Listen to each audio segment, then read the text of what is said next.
All right, here we go. Well, today, Lyor Cohen is kind enough to bring a couple of people with him from the City of Hope, which is a cancer research and treatment organization. We have Jonathan Arzu, who's actually on the board member of City of Hope and also was getting treatment for cancer himself, as well as Dr. Tanya Dorff, who is one of the doctors over there. Thank you so much for joining us.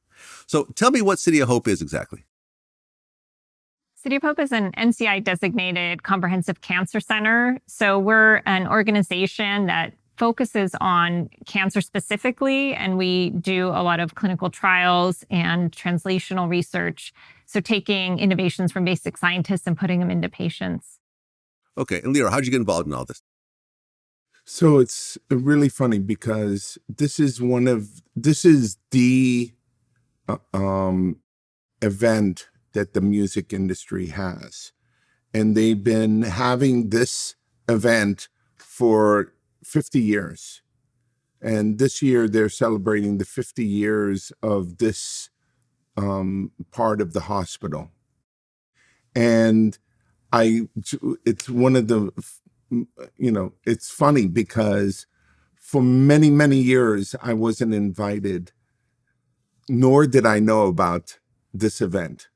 But it was only after I became successful and Def Jam became a thing, and then I went to Warner's, that I suddenly started getting invited and having awareness of this event. And I've attended a few of the events over the years, and it's really the most important music industry event that they have all year. The whole entire music industry comes out for it.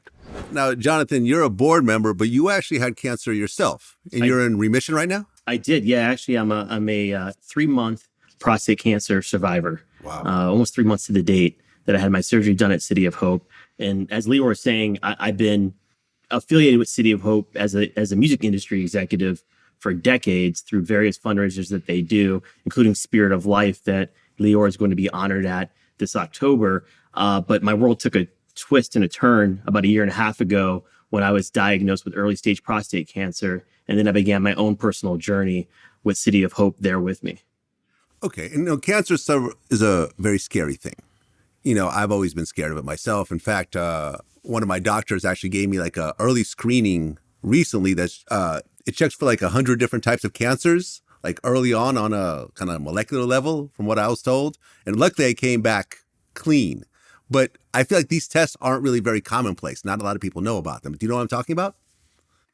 There are a lot of these broader cancer screening tests in development. I'm not sure which you specifically had, but the very well-established cancer screening tests include things like a PSA test or a rectal exam to check for prostate cancer, mammograms and pap smears for cervical cancer, colon cancer screening with colonoscopies. And those have been shown to save lives. And, part of our mission is to just make sure people get their screening tests so we can detect cancer early when it's curable. I mean, when you do catch it early, how different is it in terms of survival rates? It's a huge difference. Okay. The earlier you catch it, the more options you have. Not only are you more likely to be cured, but less likely to suffer complications from needing different kinds of treatments added on top to get you to cure. Okay. Vlad, let me jump in there. Mm-hmm. For years, they've been asking me to be the honoree. And I just didn't feel like, this was something that I don't like celebrating myself. But over the last few years, so many people that I know, colleagues, artists, started getting inflicted by cancer. And when I started digging in and understanding early detection is one of the most powerful options that a patient has, and one of the biggest problems that we know in the hood is that they don't really subscribe to early detection. And that's one of the reasons that I decided to do this, is because I made my money in Black music, and one of the keys that I want to do is demystify, work on, bring along people that have traditionally been inflicted in a much higher rate. I'm not sure what the percentage is. I'm sure the doctor may have, but I think the effects on Black people of cancer is significantly higher than it is with other cohorts of people. Well, yeah, I mean, we lost a lot of significant people. For example, Guru from Gangstar died from basically a form of blood cancer. He was young. He was like 49 years old. This disease, I mean, and it's a plethora of diseases. It's not one disease. Is really, really, it's probably the number one cause of death in America.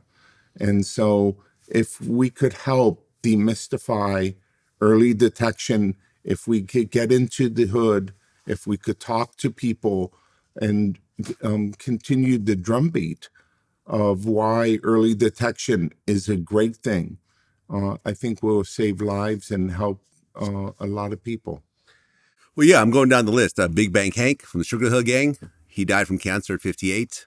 Hurricane G, who was down with Redman, who was like a big, big figure at Def Jam. She died last year from lung cancer.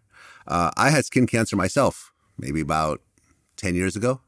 And I got lucky because skin cancer is a fairly easy thing. You just kind of cut it out. But had I just ignored it, they would have had to basically cut off my whole face. I'm going to tell you something. When it comes to cancer, there's no such thing as an easy thing. This is all super, super serious and needs to be have a lot of attention and care. And attention is the key.